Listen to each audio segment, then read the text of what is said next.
Marker. Hi, welcome to this week's 10-minute book review. I'm 10. Woo! I'm 2. Yay! Back from vacation. We don't tan. Still back there. No. Okay. So on this week's 10-minute book review, we're going to be reviewing Unraveling Ties by Dawn Taylor. Woo! Woo! Yay, indies! So on our channel, what we like to do is give a star point. Synopsis, yes. We like to give it like a star point, like how many stars out of 10 will we normally give this, and also a rating, like if it was a movie, what would it be rated? Okay, so for a star grade, I give this a 7. It was really well written. It was incredibly well written. It made me sad. That's where the other stars went. It went into my tears. It gave me the sadness. But it was really well written. It's just, it made me sad. That's why it has a 7. And that's why for me it's a 10. So it's a 10 from her because she likes the tears. We just like seeing me cry. No. I don't know. It was good. 7 from me, 10 for a rating. I think this would probably be a great PG-13 movie. Yeah, even PG, because really you don't really see too. Okay, yeah, PG-13, yeah. Okay, yeah, okay. But if they added, if this added a few things in here, this would be rated R. Yeah, I think if the author isn't graphic in experience, they're graphic in emotion, if that makes sense. So you're not going to see a lot of goriness, right? But you're going to see the aftermath of the feelings and just looking at how horrible people are living. Yeah. So 7, 10, PG-13. Yeah. Okay, so to get into it, the main players are Doreen. Yep, so if you can see, I don't know. We have a better camera we'll be now, able to see. Okay. Too far away. So the main players, we have Daisy. So I just want to start off. This author wrote 2 books. Neighbors. So, yeah. Oh, okay. So this author wrote 2 books. There's Something Wrong with Lucy, or Something Not Right. I'm sorry. Something's Not Right with Lucy. And she also wrote this book, Unraveling Ties. So they're standalone books. They're really from the perspective of 2 sisters, two different sisters, really. But they kind of intersect in the fact that, you know, Daisy is Lucy's little sister, and so you're seeing experiences through her eyes. So it is a standalone, but it is good to read together. So that's why we're not going to give any spoilers for kind of like Something personal Wrong. Experience, which you yourself personally go through in life. So it's like, okay, if you like her story, then maybe you'll like the sister story. Yeah. Of what's going on. Now just be prepared. I couldn't finish Something's Wrong with Lucy because I'm a crier. For her. Yeah, it took too much out of my soul. I have a baby, and the stuff that was happening. Nobody helped Lucy. Nobody wouldn't help Lucy. I'm like, why? I hate everyone and everything. But people go through that in real life. Yeah, that's the thing. It's very realistic. That's the reason why for me, I can look at it and it's just like, oh, okay. But you dove kind of deep into it. Yeah, I feel things. I mean, I do too, but sometimes when you kind of put the blinder on, I can't put the blinder. That's my problem. Like, I can put the blinder on. So and the baby was 7. Like, she was 7. My baby's 7. It was just too many things that were together with it. That's like, nope, can't do it. I tried. I tried. It was a really good book, but I failed. I failed in it. But it was a really good book. You know, if you don't feel things too deeply, like if you don't cry about stuff, then it's probably good for you. I do. I cry all the time. I'm sensitive. But it didn't bother you? I don't know. I'm a very sensitive person, but yet, that's what I'm saying. It's like if you don't let your mind go in that place, don't go there. You can sit there and read it with no problem. That bumping noise you hear is not someone trapped in the closet. Just let you know, there's no one trapped in the closet. There's a person, there's a neighbor. She bangs all the time. Yeah, so if you hear that noise in the background, no one's locked in our closet. There's no one in there. You just know when she's coming in and out the door. You should have said if it was a she or a... Too late. Back to the review. So here are the main players. So Daisy, she kind of has OCD because she likes her things in a certain, or not just like clean, but in a certain order. Like her books. In the book it mentions that her books are organized not by subject or by title, but by color. And the color is by alphabetical order. So it's blue, green. She's a little bit like that, but not like that. It's blue, green, red in that order. And so she organizes her clothes in that order. When she's washing dishes, like she has to do 6 turns of the dish to make sure it's clean before she, exactly 6, no more no less, before she puts it in. So she's kind of OCD. She is slightly neurotic in the way that she does things. Either she's slightly neurotic or she has an eating disorder. Because when she eats, she kind of does like odd things with her food and does calculations in her head. Like, in my opinion, not regular calculations, but slightly neurotic. She smokes weed to calm her nerves. Now, keep in mind, this is 1995 that the book is in. I think it goes from 95 to 96. Or no, it might just be 1 year. But yet she smokes weed because she has her issues. So it's like to calm her nerves. She was sexually abused as a child. If you read Something's Not Right. I keep Something's Not Right with Lucy. This is the Something's Not Right with Lucy. So if you read that one, you know that she was sexually assaulted. If you didn't, now you do. She loves her little sister Tasha, who is her half sister, but through her mother. And she also loves her dad, but she hates her mother Doreen. Once you find out about Doreen, you will hate her too. Tasha. So Tasha is her little sister. She's like 17. She's like 3 years younger than her. She's smart, mature, responsible, you know, for a 17-year-old. Yeah, she's very loving. She's very forgiving because Doreen is a flip-dipping jerk and she forgives her all the time. Those are the ones that usually die. Yeah. She loves her mother, which is Doreen. Can't figure out why she loves her mother, but she does. She loves her dad, which she does not share with Daisy. They have 2 different dads. They're both nice people, though. And she is super smart. Like, no matter how much of a jerk her mom is, she's straight A student. Doreen. Doreen is trash. I hate Doreen. Doreen, she is selfish. Like, all she wants is stuff for herself. Like, she doesn't care about her kids. She doesn't care about their father. She doesn't even really care about... She's self-absorbed. She's very self-absorbed. So far into that? Because I hate her. She's like a life ruiner. She's self-absorbed. She is superficial. She only... It's the world revolves around her. She's a jerk butt. Oh my god. She's a jerk butt. Yes. Ain't that what you call me? But you're not a jerk butt for real. You're just a pretend jerk butt. She's a real jerk butt. Anyway, she is.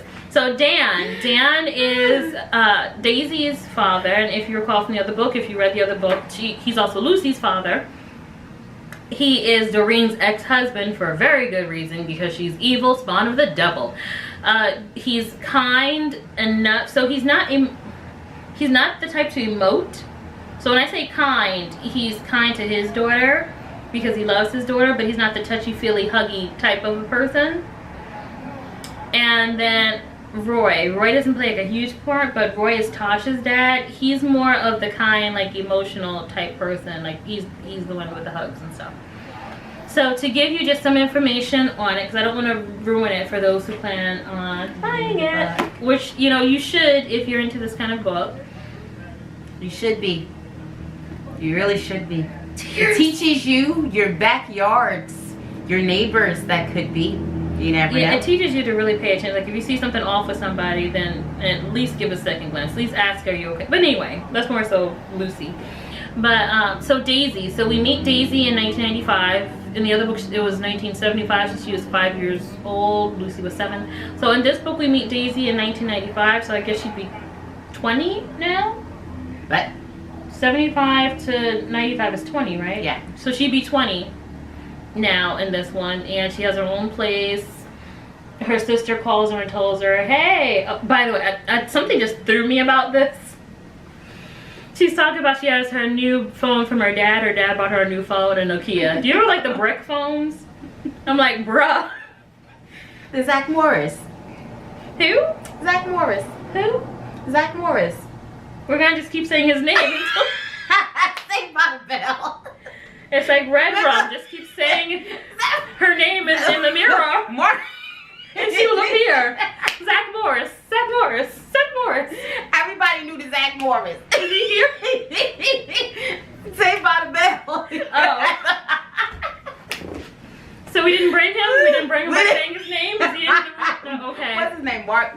I can't pronounce that last name. Gosling? I can't remember. No, it's yeah. Mark Paul something? We'll look that up later. Yes. So anyway, I don't even know what we're talking about now. You said the brick phone that the daughter got. Oh yes, I thought that was so funny. I mean, it's not fun. It's historical. It's correct, I guess, but. Yeah, that's so funny. That was during that time. Yeah, my first phone was a Samsung, so a Samsung. CU. Yeah, with a camera. So. Fancy. Dude, you are 2 seconds older than me. Stop it. Man, 2 seconds. You were 2 seasons ahead of me on Sesame Street. Stop playing. Stop playing. 2 seasons ahead of me. I still didn't have one. I was learning my ABCs. You were learning how to read. Stop it. Okay, so anyway. Oh my God. She gets a call from Tasha saying that their mother is sick. She's like, screw her, I don't care. Because Doreen's evil. Like, she was very abusive towards her and Lucy when they were little. So Daisy's like, screw her, I don't care if she's sick. And besides, she plays be sick all the time. So Tasha comes over the house, you know, and they talk and they have a little bit of an argument over why she doesn't care about their mother. Fast forward a little bit, we see Dan talking with Jenny. Jenny is the stepmother and Dan's wife. And he's like, hey, let's have a cookout this Saturday because I'm off work this Saturday. And she's like, okay, we'll invite the girls. He's like, the girls? I got one girl. She's like, yeah, we're gonna, like, let's invite Tasha too. It's like, it's not her. Actually, they're white, so it might be Tasha. Do they say Tasha too? It depends. I'm saying you know, Tasha. sometimes city to country. They're in the country, but what? Because we say Tasha, but what do? Are they saying Tasha too or Tasha? It could be both. It's better just to pronounce it the way that it is because you never know. But because it's on certain Tasha. but that's So fine. Tasha. Okay, yeah. So he says like, you know, he doesn't really like Tasha, not because Tasha's done anything. She's a sweet kid, but because she looks so much like Doreen, and he hates Doreen. So that kind of flavors the book of how he treats Tasha. He's not really evil towards her or anything, but he just, the look of her reminds him of Doreen. The thing about Doreen reminds him of how evil she was to his kids and the death of Lucy. So so that's just to let you know like how everyone kind of matches up with everyone else. Roy is sweet. He's sweet to everybody. Something else I thought was interesting too. He's like, I wish I could have a gas grill. And his wife's like, why don't you get one? He's like, I can't afford it because I'm still paying off your credit card. Are gas grills that expensive? We have apartment living, so we don't, that's not something that we use. But are gas grills that expensive? I don't know, maybe the world was on his head in 1995. Makes your food better. But like, how's it? I don't know. Anyway, so yeah, he couldn't afford it. I mean, I guess they're expensive. Like propane. It depends. It depends where you go. Maybe in 1995 things, I know bread was like a nickel or something, right? Who? Bread was like a nickel. In 1995. It was like 50 cents? No. Dude, you weren't buying bread in 95 either. No, bread was not that cheap. It was $1? 1995. Was it $1? It was still $1 and higher. What bread were you looking at? Dude, I don't know. I wasn't buying groceries in 95. Neither were you. Oh my God. You don't know that. Once again, she is 2 seconds older than I am. You don't know that. My mother sent us to the store. Exactly. That's what a note in money. A note in money. But you had to know what you were getting. So, how much things cost. Whatever. I'm telling you. 2 seconds in front of me on Sesame Street. 2 seconds. 2 seasons ahead of me on Sesame Street. I'm learning where the numbers are. She's learning how to add them together. 2 seconds. Oh my God. 2 seconds, 2 seasons. Anyway, so the whole purpose of this book, or the whole premise of this book, is watching Daisy as she starts to unravel her past. So Jenny, her stepmom, gives her a box of toys and possessions that her and Lucy used to have when they were like little kids. And it's stuff that she's forgotten about. She even gets a little teddy bear. She remembers, oh, I used to sleep with this. And she remembers her sister's lion, who she used to sleep with. But the lion's not there. The lion got buried with Lucy.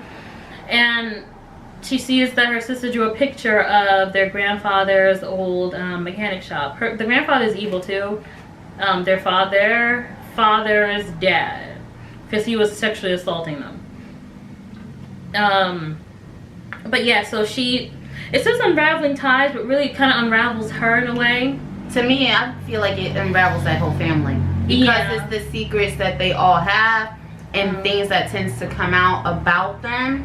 So it's like, because in order to find out what's wrong with one person, you still have to do the back history. And that's why for the other book, it's good to read the whole thing, and then you'll understand for here too. So then that way you can separate each person, like other books that was read before. That helps. The first book was like, actually you're living through what's happening. The first book, you're living through the events.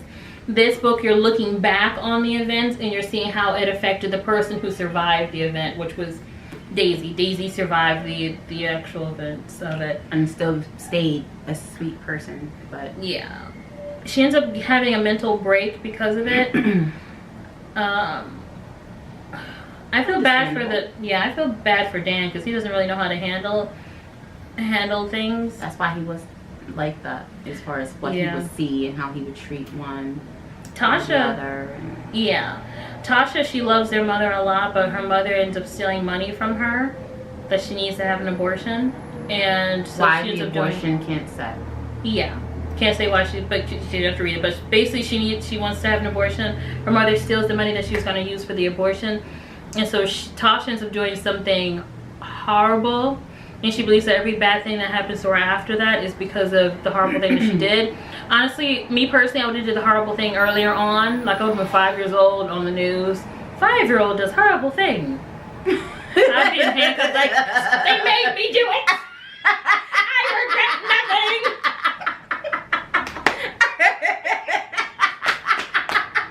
That would be me. Oh my God. That would have been me. I'd do it again if I had one. So that's when you start to pretend that you still the 5-year-old. You don't know what's going on, so they can't say anything. I mean, you know. Nah, I'd be like, I did it. I smiled. Play dumb. I watched Barney afterwards. It was a new episode. But yeah, so I cannot. the book it has a happy ending depending on how you think about it. Daisy's alive and everything, so it has a happy ending depending on how you look on it. But it's just a miserable life for the family. But it's a realistic life for the family. There's no stars and sunshine. They have good days.